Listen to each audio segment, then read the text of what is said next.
اعوذ باللہ من الشیطان الرجیم بسم اللہ الرحمن الرحیم۔ عزیزان من، آج دسمبر 1982 کی 17 تاریخ ہے اور درس قرآن کریم کا آغاز سورہ القمر کی آیت 33 سے ہو رہا ہے، 54/33۔ آپ کو یاد ہوگا کہ سلسلہ کلام یوں چلا آ رہا تھا کہ نبی اکرم صلی اللہ علیہ وسلم کی دعوت کے مخالفین سے کہا جا رہا تھا، جو بالخصوص قریش تھے،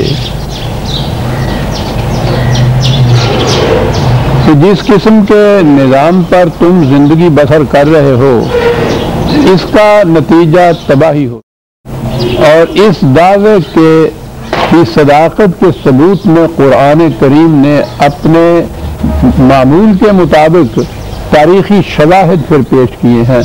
انہیں بتایا ہے کہ ان اقوام کی سرگزشتوں سے تم واقف ہو، ان کے معال اور انجام تمہاری آنکھوں کے سامنے ہیں، ان کی اجڑی ہوئی بستیاں، ان کی حکایات جنہیں دن رات تم دہراتے رہتے ہو۔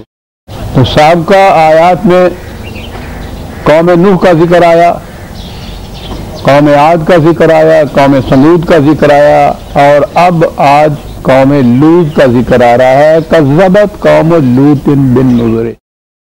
میں نے یہ عرض کیا تھا کہ یہ داستانیں تو ہیں ان اقوام کی جو ہزارہ سال پہلے گزری، براہ راست مخاطب تھی وہ قوم جو آج سے 1500 سال 1400 سال پہلے گزر چکی، لیکن قرآن کریم تو قیامت تک کے لیے رابطہ ہدایت ہے، اس لیے یہ تاریخی کہانیاں نہیں ہیں جو وہ بیان کر رہا ہے۔ آج اس کے مخاطب ہم ہیں۔ وہ کہہ رہا ہے کہ یہ قوموں کے عروج و زوال اور موت اور حیات کے اٹل غیر متبدل قوانین ہیں، جو ہر زمانے میں، ہر دور میں، ہر ملک میں، ہر قوم میں اسی طرح نافذ العمل ہوں گے جس طرح اقوام سابقہ کے سلسلے میں تم دیکھ چکے ہو۔ تو اس لیے اس کے مخاطب ہم آج خود ہیں۔ دیکھنا ہمیں یہ ہے کہ جس غلط نظام کے نتیجے میں یا جن جرائم کے پاداش میں وہ قومیں تباہ ہوئی تھی، اگر وہی نظام، وہی ضابطۂ حیات، وہی جرائم ہمارے ہاں بھی نواز وزیر ہیں، رائج ہیں، متواتر ہیں، تو ہمارا انجام بھی وہی ہوگا جو ان اقوام کا انجام ہوا ہے۔ اور کہا یہ اس لیے جا رہا ہے کہ ابھی مہلت کا وقفہ ہے تمہارے پاس۔ انہیں بھی یہ کہا تھا کہ اس مہلت کے وقفے میں اگر تم اپنی اصلاح کر لو اور جس صحیح نظام کی طرف تمہیں دعوت دی جا رہی ہے اس پہ اگر تم اپنے ہاں اختیار کر لو تو تباہی سے بچ جاؤ گے۔ یہی میں سمجھتا ہوں ہم سے کہا جا رہا ہے، کیونکہ ابھی ہمارے لیے بھی وہ مہلت کا وقفہ ہے۔ ہمیں کھڑے ہو کے جائزہ لینا ہوگا کہ قرآن نے جو جرائم ان قوموں کے گنائے ہیں وہ ہمارے موجودہ معاشرے میں، ہمارے نظام میں وہ جرائم تو نہیں ہے کہیں۔ اگر ہیں تو ابھی مہلت کا وقفہ ہے، اس کی اصلاح کر لینی چاہیے۔ تو اگر وہ جرائم ہیں اور مہلت کے وقفے سے ہم نے فائدہ نہیں اٹھایا تو اس کا انجام اور نتیجہ وہی ہوگا جو اس سے پہلے کی اقوام میں ہو گزرا ہے۔ یہی ہے وہ ایمان جسے ہم کہتے ہیں خدا کے قوانین پہ، مقافات عمل پہ، قرآن پہ، خدا پہ ایمان کے معنی یہ ہیں کہ ہم یہ سمجھ لیں کہ یہ جو کچھ کہا جا رہا ہے یہ اٹل ہے، غیر متبدل ہے، حقیقت ثابتہ ہے، ایسا ہو کر رہے گا۔ جب یہ یقینی بات بھی ہو کہ ایسا ہو کر رہے گا اور اس کے باوجود انسان اپنے اصلاح نہ کرے تو پھر تو وہ خود دعوت دے رہا ہے نا اس موت کو۔ تو پہلے 4 اقوام کا جو ذکر آیا ہے، 3 اقوام کا، اب قوم لوط کا ذکر آیا ہے۔ ان کا جرم گنایا گیا ہے جنسی بد نہادی، سیکس پرورشن جسے کہتے ہیں انگریزی میں۔ اس کی تفصیل میں جانے کی مجھے زیادہ ضرورت نہیں ہے، واقعات اس سے پہلے بیان ہو چکے ہوئے ہیں، اور میں سمجھتا ہوں کہ سمجھنے کے لیے اتنا ہی کافی ہے کہ انہیں یہ پرورشن کا لفظ اس کے اندر جو آ جاتا ہے وہ بڑا ہی جامع ہے۔ فطرت نے یہ سیکس یا جنسی خواہشات وہ تحفظ نسل کے لیے رکھی ہیں، انسانوں کے اندر بھی ہیں، حیوانات کے اندر بھی ہیں۔ دونوں میں فرق یہ ہے کہ وہاں فطرت نے خود ایک قانون اور قاعدہ مقرر کیا ہے، یہاں انسان سے کہا ہے کہ اسی کے مطابق تم بھی اس خواہش کی تبدیل کرو اس مقصد کے لیے، اور اگر وہ اس سے غلط طریقے اختیار کیے جاتے ہیں اس خواہش کی تسکین کے لیے تو وہ اسے پرورشن کہتا ہے۔ قرآن اسی کو یہ کہتا ہے کہ قطع سبیل ہے۔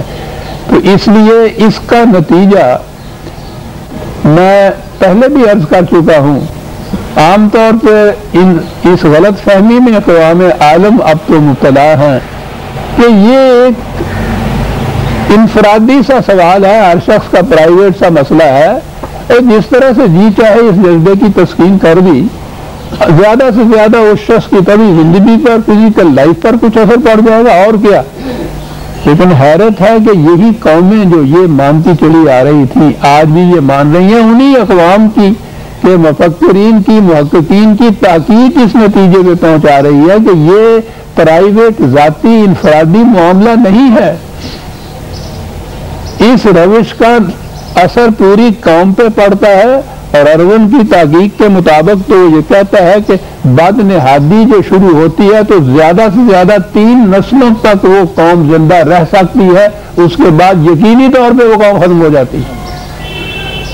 یہ وہ لوگ کھڑے ہیں جن کے ہاں خود یہ قوانین ہومو سیکشوالٹی کو لیگل کا قرار دیا ہے، جن قوموں نے وہ ان کے مفکرین کی تحقیق یہ کہہ رہی ہے، ان کو کہہ رہی ہے۔ عجیب بات ہے، سمجھ میں نہیں آتا تھا جب قرآن کہتا ہے کہ ان کو اس طرح وضاحت سے سمجھایا ان اقوام کو، اور انہوں اس کے باوجود تکذیب کرتے رہے کہ نہیں تم جھوٹ بولتے ہو، ایسا نہیں ہو سکتا، مخالفت کرتے رہے، دشمنی مول لے لی، تو سمجھ میں نہیں آتا تھا کہ ایسی واضح بات کی مخالفت وہ کیوں کرتے تھے۔ قرآن نے ان کے متعلق بھی کہا ہے کہ وہ علم و بصیرت رکھنے والی قوم تھی، سمع اور بصر اور قلوب ان کے موجود تھے، اس کے باوجود وہ اپنی روش کو نہیں چھوڑتے تھے کیونکہ جذبات غالب آ جاتے تھے۔ آج مغرب کی اقوام میں ہی اگر آپ دیکھیں تو میں نے عرض کیا کہ انہی کے ہاں کے محققین یہ کہہ رہے ہیں کہ اس سے زیادہ یہ قوم زندہ نہیں رہ سکتی، اور وہ اس کے الرغم اپنے ہاں پہلے تو انفرادی طور پہ یہ اس قسم کے فعل ہوتے تھے، اب انہوں نے قانوناً اس کو جائز قرار رکھا، دونوں جگہ، یورپ میں بھی، انگلینڈ میں خاص طور پہ، اور ادھر امریکہ میں بھی۔ تو اب نظر آتا ہے جو قرآن کہتا تھا کہ عقل و فکر کے باوجود قوموں کی یہ حالت ہے کہ جب جذبات غالب آ جاتے ہیں تو عقل و فکر اس وقت پھر کوئی کام نہیں دیتی، کوئی فائدہ نہیں پہنچاتی، اور یہ تو واضح ہے بات۔ تو قوم لوط کا قصہ قرآن نے جو بیان کیا ہے وہی حضرت ابراہیم علیہ السلام والے راستے میں وہ آئے اور پھر ان کے وہ مہمان آئے، اور بات اس نے یہی کہی ہے کہ جنسی بد نہادی کا نتیجہ قومی اعتبار سے بھی قوم کی تباہی ہوتا ہے۔ ان سے یہ کہا گیا، یہ آیات 33 سے 39 تک یہی کچھ قصہ قرآن نے بیان کیا ہے، تفصیل میں جانے کی ضرورت نہیں۔ اور پھر وَلَقَدْ يَسَّرْنَا الْقُرْآنَ لِلذِّكْرِ فَهَلْ مِن مُدَّكِرٍ، یہ ہمیں کہہ رہا ہے کہ ہم یہ جو انداز اختیار کر رہے ہیں بات سمجھانے کا کہ ایک قانون ہے، ایک اصول ہے، ایک نظریہ ہے، اس کی صداقت کے ثبوت میں تاریخی شواہد پیش کرتے ہیں، کیونکہ یہ طریقہ بات سمجھانے کے لیے بڑا آسان، بات سمجھنے کے لیے بھی بڑا آسان ہوتا ہے۔ تو اس کے بعد پھر وہ ہم سے کہہ رہا کہ بتاؤ ہے کوئی تم میں سے ایسا جو اس بات کو سمجھ کر اس پہ عمل کرے تھے، ہے ایسا کوئی؟ اور جو ہم کہیں کہ نہیں ایسا نہیں ہے تو وہ کہیں گے کہ ٹھیک ہے جہنم میں جاؤ، اس کے بعد سیدھی بات ہے۔ اگلی قوم آتی ہے پھر قوم فرعون کی، وَلَقَدْ جَاءَ آلَ فِرْعَوْنَ النُّذُرُ كَذَّبُوا بِآيَاتِنَا كُلِّهَا۔ یہاں یہ چیز خاص طور پہ ان اقوام میں چھوٹی چھوٹی کمزوریاں، چھوٹے چھوٹے جرائم تو عام ہوتے ہیں، وہ جو ایک بڑے بڑے جرائم تھے نا، قرآن نے ان کا ذکر کیا ہے۔ فرعون کی اور فرعون کی قوم کی تباہی سے پہلے کہا ہے کلّہ، جو بھی تباہی کی نشانیاں ان کے سامنے آتی رہی اور ان سے منع کیا جاتا رہا، وہ ہر ایک کو جھٹلاتے رہے، ہر ایک کی تکذیب کرتے رہے، تو جو ہے جرائم بھی ایک دو نہیں اکٹھے ہو گئے، اور پھر وہ جس قدر وسیع اور عظیم ان کی سلطنت، اس کی مملکت تھی، فرعون تو ضرب المثل ہے نا دنیا میں، اسی اعتبار سے اس کے لیے یہ آیات اور نظر پیش کی جاتی ہے۔ جرائم کیا گنائے ہیں جناب؟ ان کے جرائم جو ہے، اس قوم کے جرائم جو ہے، خاص طور پہ ہمارے لیے وہ ایسے ہیں کہ ہم غور کریں کہ اگر یہی نظام ہمارے ہاں بھی رائج چلا تو پھر اس کا نتیجہ تو وہی ہوگا جو قرآن نے کہا ہے۔ پہلی چیز تو یہی ہے کہ حکومت انسان کی، شخصی حکومت، فرد کی، بادشاہت، ملوکیت، پہلا جرم یہ ہے۔ قرآن کی روح سے کسی انسان کو دوسرے انسان پر حق حکومت حاصل نہیں ہے۔ کہا جو جاتا ہے کہ حکومت صرف خدا کے لیے ہے، تو ہمارے لیے تو ہمارے ہاں تو یہ ایک لفظ بول دیتے ہیں اور پھر وہ حکومت اپنی ہوتی ہے۔ خدا نے یہ کہا ہے کہ ٹھیک ہے حکومت خدا کی ہے، اور وہ حکومت خدا کی کتاب کی حکومت ہے۔ عملی بات اس نے بتا دی۔ پہلا جرم تو وہاں یہ ہے، شخصی ہے، ملوکیت ہے، انسانوں، ایک انسان کی دوسرے انسانوں پہ یا انسانوں کے گروہ کی، جسے مغربی جمہوریت کہتے ہیں، دوسرے انسانوں پر۔ پہلا جرم تو اس کے ہاں کا یہ تھا۔ اس اپنی ملوکیت کو جو محض قوت پہ زور پر قائم کی گئی تھی، اس کے مقابلے میں جو دوسری مملکت یا حکومت ہوتی ہے، قرآن کہتا ہے وہ انسانوں کی مشاورت سے طے پاتی ہے۔ قوانین یا اصول تو غیر متبدل جو خدا کی کتاب میں دیے گئے ہیں، ان اصولوں پر عمل پیرا کس طرح ہوا جائے گا، ان کو نافذ کس طرح کیا جائے گا، یہ اس قوم یا امت کے باہمی مشورے سے، یہ ہے جسے وہ صحیح اور جائز حکومت قرار دیتا ہے، جس کا نتیجہ تباہی نہیں بلکہ خوشحالیاں ہوتی ہیں۔ وہاں یہ صورت تھی کہ یہ شخصی ملوکیت تھی فرعون کی، اور اسے قائم رکھنے کے لیے کرتا کیا تھا وہ، جعل اہلھا شیئا یستحق طائفۃ منھم، وہ قوم کو مختلف پارٹیوں میں تقسیم کرتا رہتا تھا، پارٹیاں بناتا تھا۔ یہ جو فرقے بنتے ہیں آپ کے یہاں مذہب کے، سیاسی پارٹیاں بنتی ہیں، کسی میں آگ کے اوپر بھی ہو، قوم ایک امت واحدہ ہے تو پھر وہ غلط نظام کو قائم نہیں رہنے دیتی۔ اس کا طریقہ یہ ہے، غلط نظام جو قائم رکھنے والے جو ہیں اپنے نظام کے استحکام کے لیے کرتے یہ ہیں کہ وہ پارٹیوں میں تقسیم کر دیتے ہیں امت کو، اور ایک دوسرے سے لڑاتے رہتے ہیں، بلکہ وحیات تازہ پتہ ہے وقت، کبھی کسی کو باہر کے اوپر لے جاتے ہیں، کبھی کسی کو نیچے لے جاتے ہیں، یہ کھیل کھیلتے رہتے ہیں وہ۔ اس بنا پہ ان کی حکومت جو ہے، مملکت جو ہے، وہ مضبوط رہتی ہے، اور امت یا قوم جو ہے اس کی طاقت منتشر ہو جاتی ہے۔ پہلی چیز یہ ہے شخصی اور انسانی حکومت۔ دوسری چیز یہ، اس کے لیے امت کو، قوم کو مختلف پارٹیوں اور گروہوں میں تقسیم کرتے جانا اور ان کو لڑاتے چلے جانا ایک دوسرے کے ساتھ۔ سنتے جا رہے ہیں نا آپ، اور وہ بات ذہن میں ہے نا، تو اس کے مخاطب ہم بھی ہیں۔ وہ بول دوں پنجابی کا جو محاورہ ہے، ہماری بیٹیاں بہنیں جانتی ہیں، تو سس گل کر دی سی، لڑکی کو مخاطب کر کے بات کر رہی تھی، یہ تو گل سن، نویں تم کن کر۔ بات تو میں بیٹی سے کر رہا ہوں، تو بہو سے کہہ رہی ہے کہ کان تم دھرو، یہ اصل میں تمہارے لیے ہے۔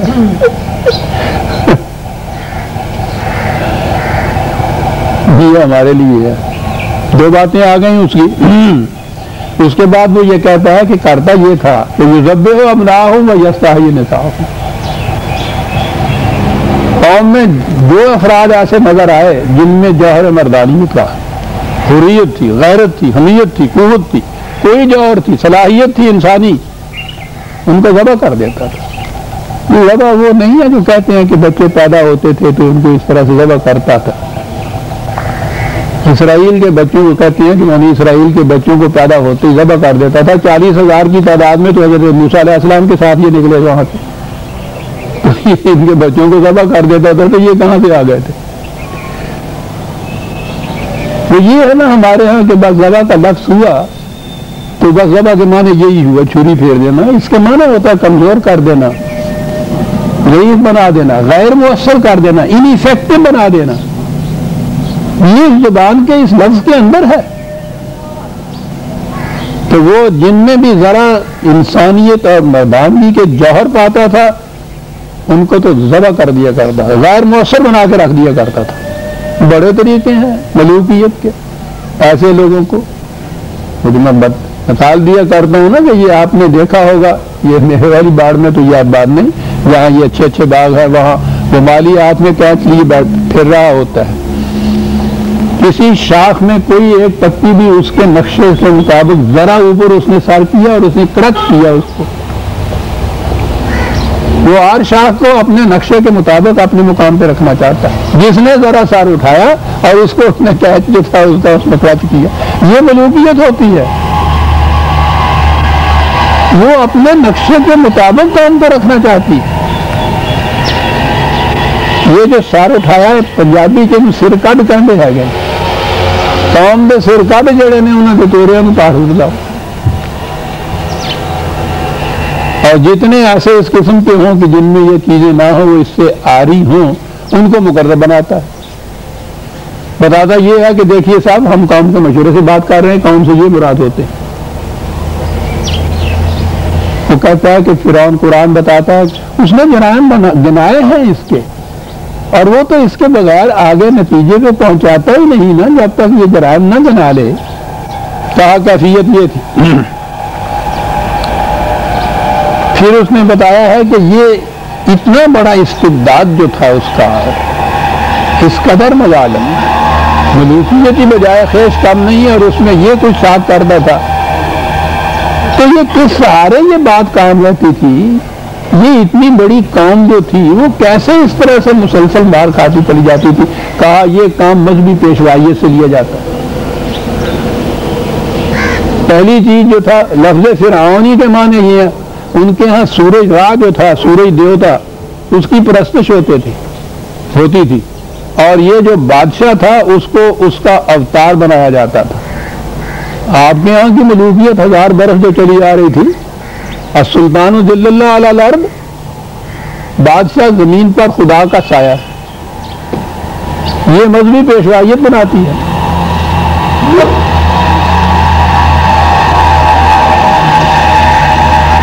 تو وہاں اس نے فرعون کے ساتھ حامان کا جو ذکر کیا ہے وہ یہ ہے, چیف ہے, ہیڈ ہے اس مذہبی پیشوائیت کا, اور اس کے جنود بتائے ہیں, اس کا اپنا لشکر ہے. کبھی غور کر کے آپ دیکھیے تو یہ بادشاہت سلطنت حکومت کا لشکر اتنا بڑا نہیں ہوتا جتنا یہ حامان کا لشکر بڑا ہوتا ہے. اور حامان کے لشکر کی جو آرگنائزیشن ہے پروپیگنڈے کی, اس کا تو جواب دنیا کی کسی قوم میں بھی نہیں ملتا. وہ ان کے ذریعے سے وہ مستحکم رہتی ہے اس قسم کی استبدادی اور شخصی حکومت. یہ دونوں متوازی حکومتیں ہوتی ہیں, پیرلل گورنمنٹس ہوتی ہیں. آپس میں ساجھا ان کا ہوتا ہے, سمجھوتا ہوتا ہے کہ تم ہمارے معاملات میں دخل نہ دینا, ہم تمہارے معاملات میں دخل نہیں دیں گے, اور ایک دوسرے کی تقویت کا موجب بنتے ہیں. قرآن کہتا ہے کہ یہ تھی وہ جو چاہتی تھی جب وہ حضرت موسیٰ علیہ السلام سے شکست کھا گیا, فرعون کوئی دلیل نہیں سوجی, تو اس نے کہا کہ اچھی بات ہے. اپنے مشیروں سے کہا کہ اس کا علاج یہ ہے کہ انہیں مذہبی پیشوائیت کے ساتھ بھیجا دو موسیٰ کو, وہ سمجھ لیں گے. اور ساری قوم میں اعلان کر دیا کہ آؤ حق و باطل کا یہاں اکھاڑا جم رہا ہے, دیکھو کیسے یہ شخص شکست کھاتا ہے جو اس طرح سے آیا. سمجھ گئے یہ طریقہ ہے, ان کے ساتھ بھیجا دو. اور جو ہی وہ مذہب کو ساتھ لے کے آئے, عوام کے نازک جذبات جو ہیں ان کو اپیل کر دی تو دیکھیے صاحب یہ تمہارے امام کو، تمہارے حاجی حضرت صاحب کو، تمہارے فلاں عقیدے کو کیا کہتا ہے. پھر وہ کچھ سوچتے ہیں یا سمجھتے ہیں؟ وہ تو ایک لشکر ہوتا ہے بے پناہ. قرآن نے کہا ہے کہ تیسری چیز اس کے اندر اپنی تھی. اگلا جرم جو گنا رہا ہے کہتا تیسری چیز اس کی یہاں قارونیت تھی، نظام سرمایہ داری کا تھا. محنت کوئی کرتا تھا اس کو نچوڑ کے لے جاتے تھے، پلتا اس کے اوپر کوئی تھا. مترفین جسے کہتے ہیں، دوسروں کی محنت پر عیش کی زندگی بسر کرنے والا. قارون اس کا نمائندہ ہے، وہ بھی دنیا کے اندر ضرب المثل ہے. یہ تینوں ہی عجیب بات ہیں، یعنی یہ اتنی بلندی کی چوٹی کے مجرم ہیں کہ فرعون بھی، حامان بھی، قارون بھی یہ بطور ضرب المثل کے چلے آ رہے ہیں اپنے غلط نظام کے نمائندہ کی حیثیت. وہ شخصی حکومت کا نمائندہ، حامان پیشوائیت، مذہبی پیشوائیت کا نمائندہ، قارون نظام سرمایہ داری کا نمائندہ. یہ نظام سرمایہ داری کی تھی کاہے کے لیے تھی؟ اس سے کیا ہوتا تھا؟ وہ یہ کہ وہ بادشاہ کہتا تھا، حکومت والا کہتا تھا انا ربکم الاعلی، تمہاری روٹی میرے ہاتھ میں، رزق پر میرا کنٹرول ہے. تو سیدھی سی بات ہے کہ جب روٹی پر جس کا کنٹرول ہوگا اس کے تو سارے ہی محکوم اور محتاج ہوں گے. انا ربکم الاعلی یہ ٹیکنیک ہوتی ہے. کہا یہ تھا جو بڑا جرم تھا. استبداد کی کیفیت یہ تھی کہ حق کی بات کہنے کی کسی کو اجازت نہیں تھی.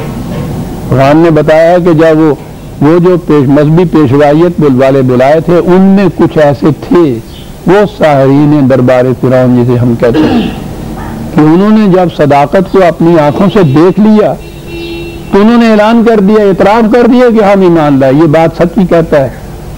بکھرے ہوئے شیر کی طرح وہ گرجا ہے فرعون کہ ہے مجھ سے پوچھے بغیر ہی یہ تم اس کی صداقت کا اعلان کر رہے ہو، ابھی دیکھو میں کیا کرتا ہوں. اپنے ضمیر کی آواز یا اپنی سچی بات جسے آپ سمجھتے ہیں اس میں اسے زبان پر لے آنا اس کی اجازت کے بغیر، یعنی سچ کہنے کے لیے اس کی اجازت کی ضرورت ہوتی.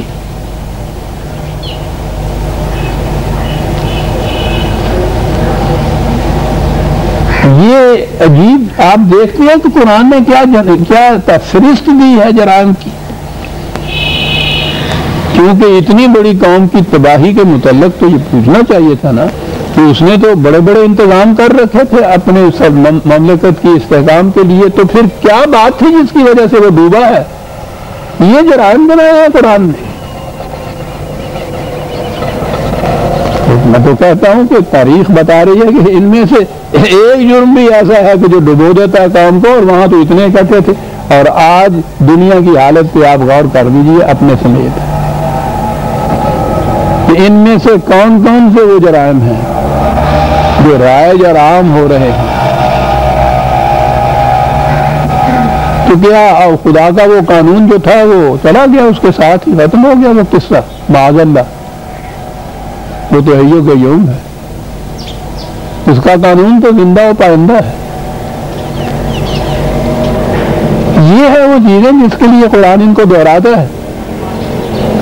وَلَقَدْ جَاءَ آلَ فِرْعَوْنَ بِالنُّذُرِ كَذَّبُوا بِآيَاتِنَا كُلِّهَا فَأَخَذْنَاهُمْ أَخْذَ عَزِيزٍ مُقْتَدِرٍ. اتنے بڑے پہ ہاتھ ڈالنے کے لیے بڑے آہنی پنجے کی ضرورت تھی. کہا ہاتھ ڈالا. یہ عزیز کا لفظ ہی کچھ کم قوت والا نہیں، مقتدرن بھی ہے ایسا. بڑی سخت فولادی گرفت والا خدا کا قانون اس نے پکڑا. اتنی سخت قانون کی ضرورت تھی. اب یہاں وہ آ کے ان کا مخاطب ہوتا ہے. بات یہاں تک چلنے کے بعد آپ دیکھیے وہ ایک قصیدے میں ہوتا ہے تشبیب کے بعد گریز آنا اصل مقصد کے اوپر. یہ کہتے ہوئے کہا کس انداز سے بات کر رہا ہے. یہاں تک ایسا تھا جیسا کوئی ہسٹوریکل ایونٹس کو نریٹ کر رہا ہے، تاریخی داستانیں پیش کر رہا ہے، کرتا چلا آ رہا. اور فوراً ہی وہ کہتا اکفارکم خیر من اولئکم ام لکم براءۃ فی الزبر. کہو تمہارے یہ جو بڑے بڑے سرکردہ ہیں ان سے بڑے تھے جن کی بات ہم نے کی ہے؟ کیا بات ہے سمجھانے کی، کیا انداز ہے بات کرنے کا؟ کہو تم ان سے بھی بڑے ہو، یا تمہارے پاس کوئی دستاویز ایسی آ گئی ہوئی ہے اتھارٹی کہ ان کے ساتھ تو یہ کچھ ہوا تھا تمہارے ساتھ نہیں ہوگا، کہیں سے کوئی سند لے رکھی ہے تم نے؟ ایسے ایکسیپشن ہے تمہارے لیے؟ خدا کے قانون میں تو ایکسیپشن ہو نہیں سکتی، کسی کو سند نہیں مل سکتی۔ فقہ کی یہ سند جو ہے کہ بادشاہ یا سلطان جو ہے وہ جو جرم بھی کرے قتل کے سوا اس سے مواخذہ نہیں کیا جا سکتا، یہ خدا کے قانون کا تو فیصلہ نہیں ہے۔ یہ جو اس نے کہا تھا نا کہ تمہارے پاس کوئی ہے سند، ہمارے ہاں کی ملوکیت نے تو وہ سند بھی پجا رکھی تھی،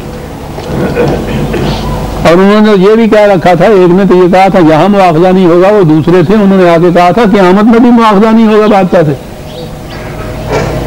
یہ ہے نا، کیا تمہارے پاس کوئی ایسی سند ہے؟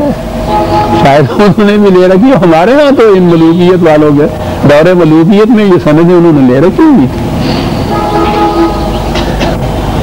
کیا ہمیں کچھ نہیں ہوگا؟ پھر پوچھئے نا بغداد کی گلیوں سے اور ہلاکتوں سے تو پھر کیا ہوا تھا، یہ سندیں کس کام آئی تھی؟ اور پھر یہ تو 1000 سال سے ہمارے ساتھ جو ہوتا چلا رہا ہے۔ آج آپ غور فرمائیے کہ دنیا کی عظیم الشان قوم 1 ارب کے برابر کے قریب آبادی، بحر ذخار ایک مراکش سے انڈونیشیا تک، تلاطم انگیزی ہے سمندر کی دیکھیے، اور وہ اتنی سی چڑیا سی ایک حکومت جو ہے ان دوسروں کے ہاتھوں سے وضع کی گئی، ان کے ہاتھوں ذلت میں سلوک ہو رہا ہے 1 ارب مسلمان جو ہے۔ اب تمہیں آنکھیں نہ کھولو تو اور بات ہے، ورنہ ذلت و پرتی پستی کی اس سے زیادہ اور شہادت کیا ہو سکتی؟ پوری امت 1 ارب کے قریب،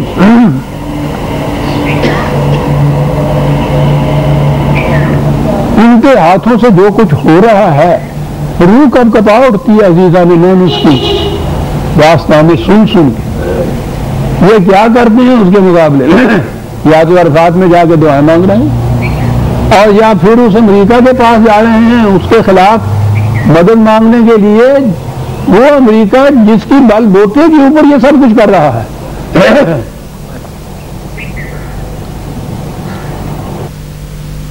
قانون مکافات یہ نہیں ہے۔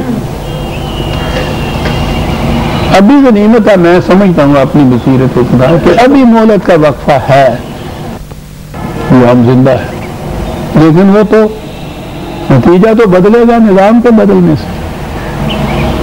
آپ کو فارکم خیر من اولئکم ام لکم براۃ فی الزبر، کہا جواب ان کا سن لیجیے، ہم یقولون نحن جمیع منتصرون، یہ کہتے ہیں او بڑا جتھا ہمارا ہے، بڑا لشکر جرار ہے ہمارے پاس، ہم مقابلے میں آئیں گے، ہمارے اور مددگار بہت قبیلے ہیں جو ساتھ آئیں گے ہمارے۔ جواب یہ ہے، وہ کہہ رہا ہے کہ غلط نظام کا نتیجہ تباہی ہوتا ہے، وہ کہہ رہا ہے ہمارے پاس بڑی قوت ہے، ہمارے پاس بڑی فوجیں ہیں۔ آپ کو یاد ہوگا عزیزان ایمان میں نے شروع میں کہا تھا جب قرآن نے کہا تھا کہ سات آ پہنچی ہے، اور وہ شق قمر جہاں میں نے عرض کیا تھا، اور سات میں نے کہا تھا کہ ہمارے ہاں تو وہ قیامت ترجمہ کر دیا اور شق قمر ہو گیا وہ معجزہ، کہا تو قرآن نے یہ تھا کہ وہ انقلاب کی گھڑی آ پہنچی ہے، جب یہ غلط نظام کے نتائج جو پہلے زیر زمین چلے جا رہے ہوتے ہیں پھر وہ ابھر کے سامنے آ جاتے ہیں، اس کو اثرات کہتے ہیں، کسی نتیجے کا اچانک سامنے آ جانا اسے کہتے ہیں اثرات۔ یہاں وہ کہا یہ قرآن کریم میں، تو یہ کہتے ہیں ہمارے بڑے جتھے ہیں، بڑے لام لشکر ہیں ہمارے ہاں، موافق نہ سَيُهْزَمُ الْجَمْعُ وَيُوَلُّونَ الدُّبُرَ۔ میں نے کہا تھا نا کہ ایک روایت میں یہ ہے کہ بدر کے میدان میں نبی اکرم صلی اللہ علیہ وسلم جب لشکر راستہ ہو رہا تھا تو حضور اپنے خیمے میں یہ آیت تلاوت فرما رہے تھے، یہ خدا تیرا وعدہ یہ ہے کہ کتنا ہی جتھا بنا کے کیوں نہ آئے گا، یہ شکست کھا کے بھاگیں گے.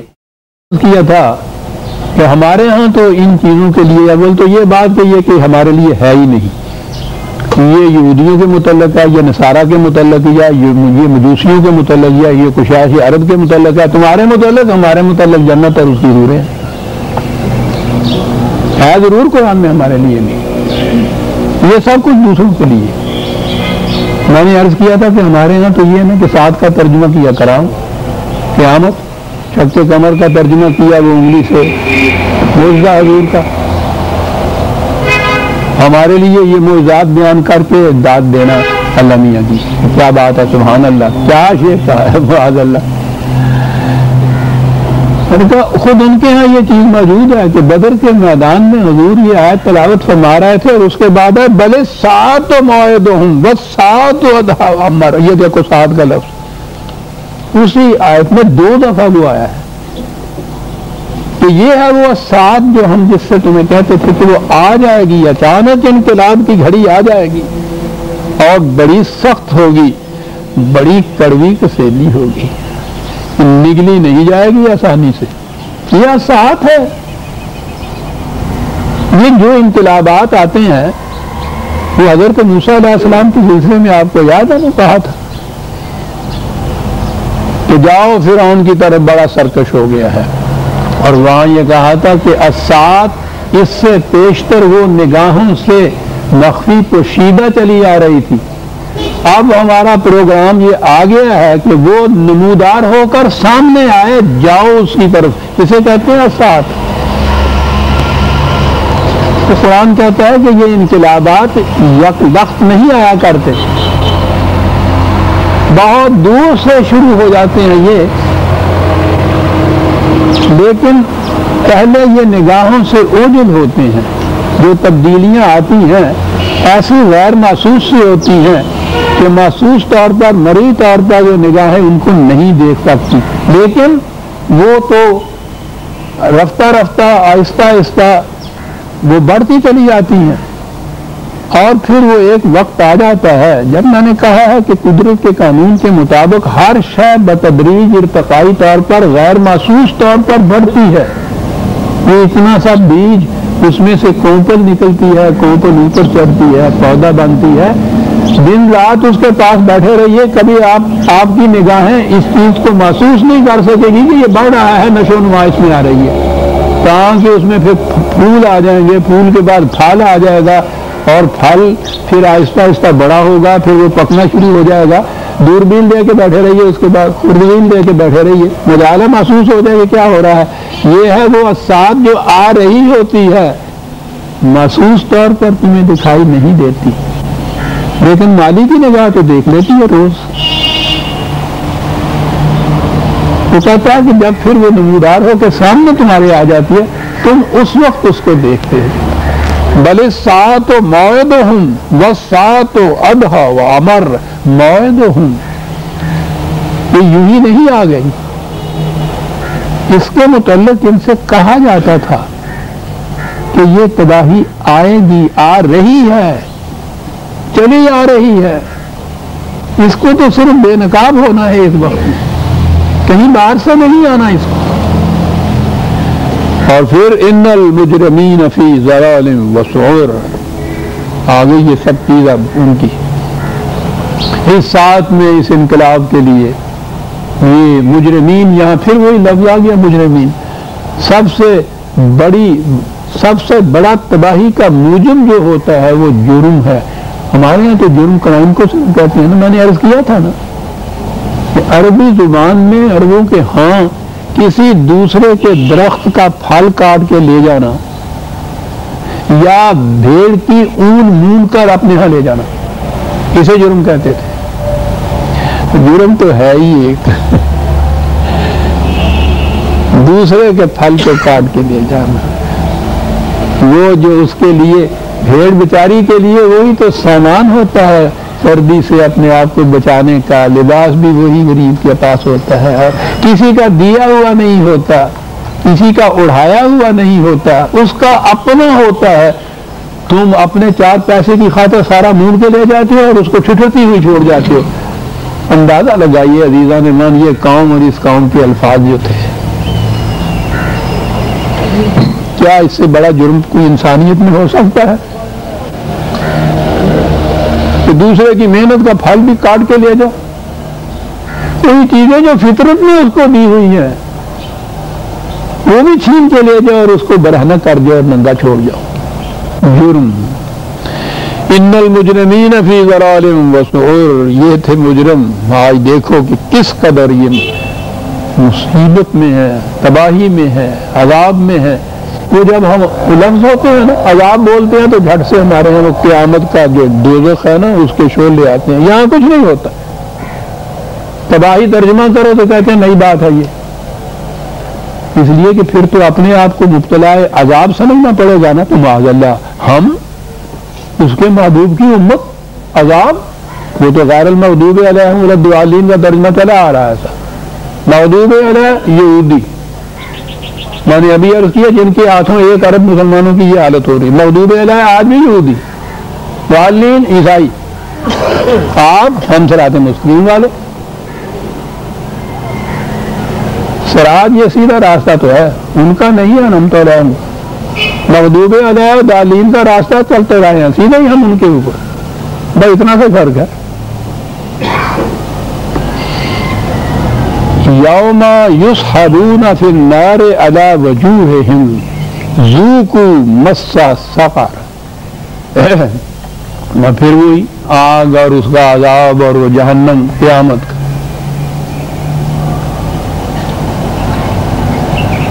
اس عذاب کا عزیزان من پچھلے دنوں جو چیزیں اخبارات میں آئی ہیں، فلسطینیوں کے ساتھ لبنان میں آخری مرحلے پر جو کچھ ہوا ہے اس سے شدید تر عذاب کی کوئی شکل اور ہو سکتی ہے۔ کہاں گھسیٹے جائیں گے یہ اس عذاب کے اندر، آگ کے اندر، یہ کہا جائے گا کہ ہم تم کو کہتے چلے آ رہے تھے اتنے عرصے سے، تم اسے جھوٹا سمجھ رہے تھے، بار بار تمہیں وارن کیا جا رہا تھا دلائل و بصیرت سے، شواہد سے، ثبوت سے، لیکن تمہارے کام پہ جوں نہیں رینگتی تھی۔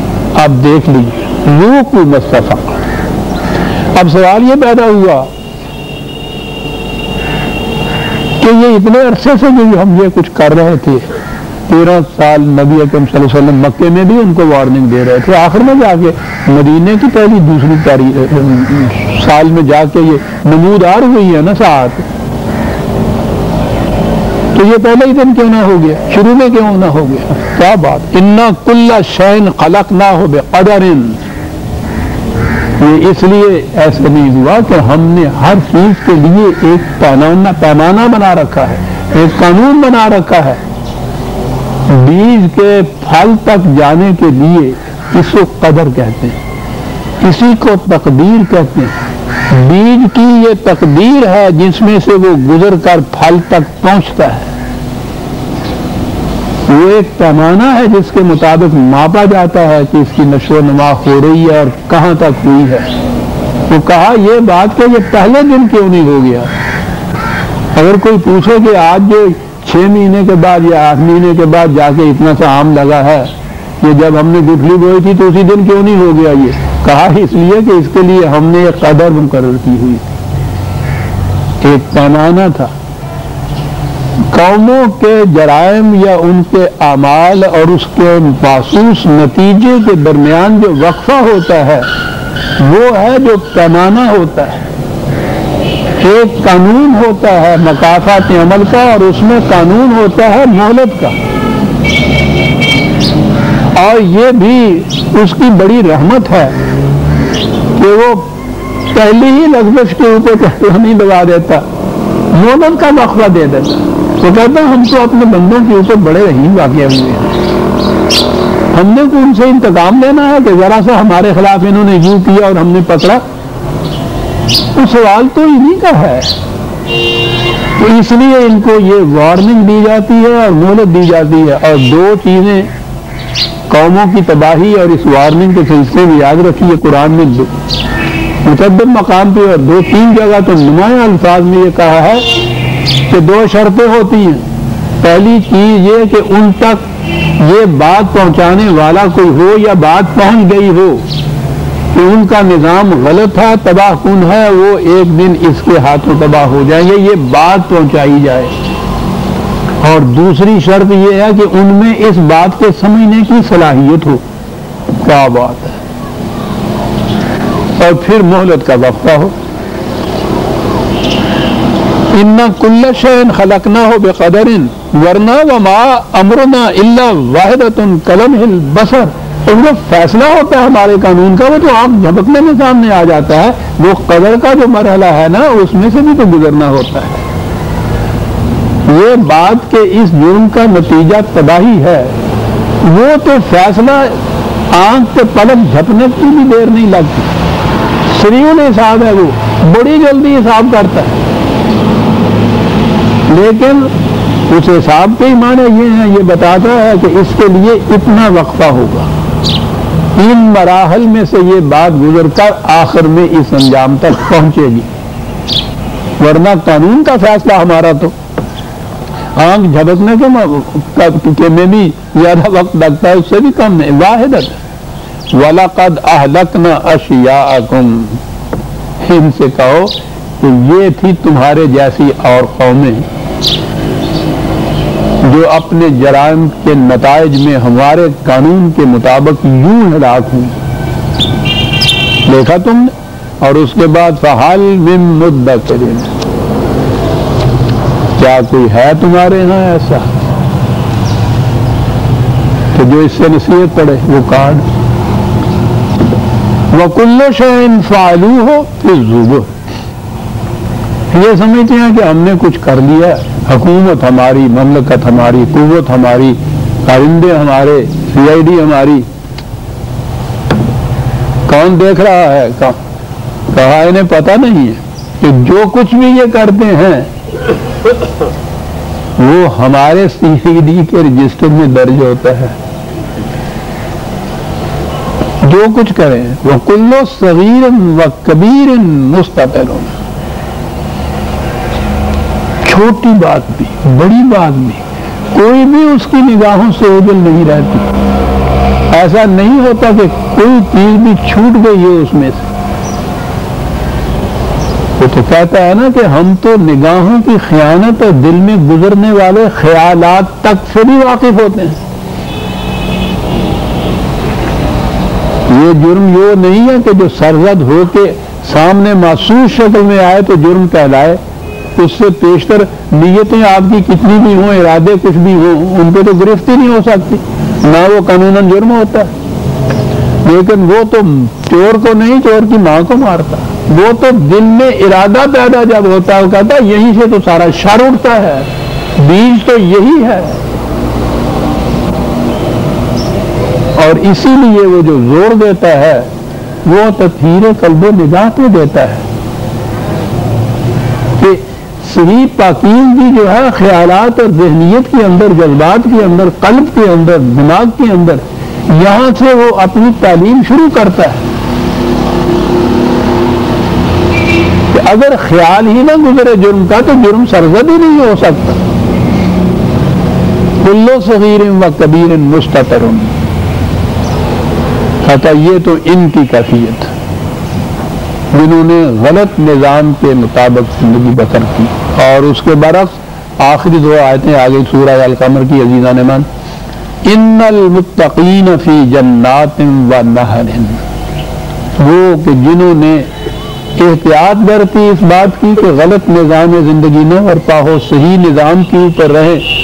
تقویٰ کے معنی ہوتا ہے نگہداشت رکھنا، کسی غلط بات کے انجام سے ڈرنا کہ آگ میں انگلی ڈال دی تو جل دی جائے گی، اسے تقویٰ کہتے ہیں. یہ متقی پرہیزگار ہمارے ہاں تو آپ کو پتا ہے نا، جو ذہن میں تصور ہماری اگلی نسل میں شاید اس قسم کے دیکھے ہی نہ ہوں، وہ ہوتے تھے نا متقی پرہیزگار بیچارے. وہ یہی عاجز سے بندے، غریب سے بیچارے. معاف رکھیے میں کسی کی تحقیر نہیں کرتا، وہ گاؤں میں عام طور پہ جلاہے ہوتے تھے، اور ان کو بڑی تاکیر کی نظر سے دیکھا جاتا تھا. متقی پرہیزگار ہوندے سی وہی بانگ دیندے سن وہی نماز پڑھاؤندے سن بچارے کہ وہ کمیاں دی لسٹ وچ انہاں دا نام ہوندا سی. گاؤں کے کمین ہوتے تھے نا جی. میں نہیں کسی کی تحقیق کر رہا, میں بات بتا رہا ہوں. ہمارا نظام معاشرے کا یہ تھا کہ وہ جو وہاں ہوتے تھے نا یہ دھوبی اور نائی اور کمہار اور یہ رجسٹر جو تھا نا مردم شماری کا, اس میں اس خانے میں امام مسجد کا بھی نام ہوتا تھا. وہ کام تو ہوتا تھا اذان بھی نماز سے, اور باقی وقت جو تھا وہ سارا وقت وہ ذرا سا بھی محلے میں یا وہ گاؤں میں ذرا سرکٹ جو ہوتا تھا نا وہ سارے ان کے گھر کے کام آ لایا منڈے میں تو کھلا لیا تھوڑا دیر لائق سنے اتنے دیا. وہ میاں جی جڑے سن وہ سارا دن یہ کرتے پھرتے سن. ہوتے ان کو کہتے تھے متقی پرہیزگار. کہاں سے بات کہاں جا پہنچتی ہے. نگہداشت رکھنے والا اس بات کا کہ غلط نظام قائم نہ ہو جائے, اس کو متقی کہتے ہیں عزیز عالمان. اس احتیاط کو تقویٰ کہتے ہیں. جرم کا سرزد ہونا تو ایک طرف, احتیاط اتنی برتنا کہ ایسا کہیں ہو نہ جائے وہ تو آگے کی بات ہے. متقی تو وہ ہوتا ہے. ان المتقین فی جنات و نہر, یہ نہر ہے یاد رکھیے گا. وہ نہر ہوتی ہے اس کے تو معنی ہوتا ہے وہ آب رواں جو ہے نہر. وہ جو شرابیاں اسے کیا بات ہے اس زبان کی عجیب بات ہے. میں تو اٹھتا ہوں جب ذرا سا فرق پیدا کیا تو اس کے معنی ہو گئے اس کی وجہ سے, اس پانی کی وجہ سے جو شادابیاں خوشحالیاں پیدا ہوتی ہیں وہ اس کے لیے ذرا سا فرق ہے. وہ نہر ہے یہ نہارا ہے. شادابیوں کی زندگی کے اندر متقی رہیں گے. فی مقعد صدق, مقعد یہ بھی ایک عجیب سا آخری منزل نہیں ہے, صرف بیٹھنے کا مقام ہے. تھوڑی دیر بیٹھیے نا یہاں تو پھر آگے چلیں گے. موت ایک زندگی کا وقفہ ہے, یعنی آگے چلیں گے دم لے کر. یہ جو ہے دم لینے کے لیے بیٹھنا. لفظ کیا استعمال میں نے عرض کیا نا عزیزہ نمان, بات تو یوں ہی گزر جاتی ہے, وہ تو بہت بڑی حقیقت بیان کر جاتا ہے کہ جسے ذہن میں سمجھتے ہو کہ چلیے زندگی جنت کی جو ہے وہ آخری منزل ہے, اور اس کے بعد پھر سوال پیدا ہوتا ہے کہ صاحب اتنا عرصہ اسی طرح کے روز باغ پانی چاہتی کیجیے نیچے بور ہو جائے گا آدمی چند دنوں میں. انہیں پتہ نہیں ہے کہ وہ آخری منزل نہیں ہے, وہ تو صرف سستانے کا مقام ہے, تھوڑی دیر بیٹھنے کا مقام ہے. کیا بات ہے. مقعد صدق, سچائیوں کے ساتھ ملا ہوا. کہاں سے؟ اندہ ملیک مقتدرن. اب فرق بتا دیا. ایک ملیک مقتدر صاحب حکومت صاحب اقتدار فرعون تھا, ذبح کرنے والا. ایک یہ خدا ہے ملیک و مقتدر, خاص طور پہ وہ لایا یہاں یہ الفاظ کہ ایک اس کی حکومت ہے جس کی حکومت کے اندر جنات و نہر و مقعد صدق, یہ کیفیت ہے جس میں ہوگی. دونوں میں فرق. قوت بجائے خیش مایوب چیز نہیں ہے, یہ ذریعہ ہے کسی دوسری چیز کے حاصل کرنے یا پہنچانے کا. اس قوت کے ذریعے سے اگر استحصال کرنے والوں کے کبھی کو توڑ دیا جائے, ان کی کلائی موڑ دی جائے, اگر ظالم کے سینے میں خنجر ہو دیا جائے, یہی قوت جو ہے یہ ہزار نیکیوں کا باعث ہے. اگر مظلوم کی کلی آپ نے موڑ دی ہے تو یہی قوت آپ کی عذاب جہنم بن جاتی ہے. قوت تو وہی چیز ہوتی ہے. ملیک و مقتدر فرعون بھی تھا جس کا پہلے ذکر کیا, انسانیت کا وہ ذبح کر کے رکھ دیتا تھا. ملیک مقتدر ایک خدا بھی ہے کہ جس کی کیفیت یہ ہے کہ اس کے نظام پہ چلنے والے جو ہیں زندگی کی شرابیوں خوشحالیوں کے اندر مقدم کے اندر رہیں گے. یہ ہوگا ان کا انجام, وہ ہوگا اس کا انجام. سورہ القمر کی آخری آیت آ گئی. اگلے درس میں ہم سورہ الرحمن لیں گے. صاحب نام سے ہی دلوں کے اندر ایک توازن پیدا ہو جاتا ہے. الرحمن ربنا تقبل منا انک انت السمیع العلیم ایک ضروری اعلان ہے. آپ کو شاید یاد ہوگا کہ سال میں کچھ تقاریب ایسی آتی ہیں جن میں میرے درس خصوصی ہوتے ہیں. ان میں ایک تقریب قائد اعظم علیہ الرحمہ کی یوم پیدائش کی بھی ہوتی ہے جو 25 دسمبر کو آتا ہے، اس اعتبار سے کہ وہ قوم کے بہت بڑے موسم تھے، انہوں نے قرآنی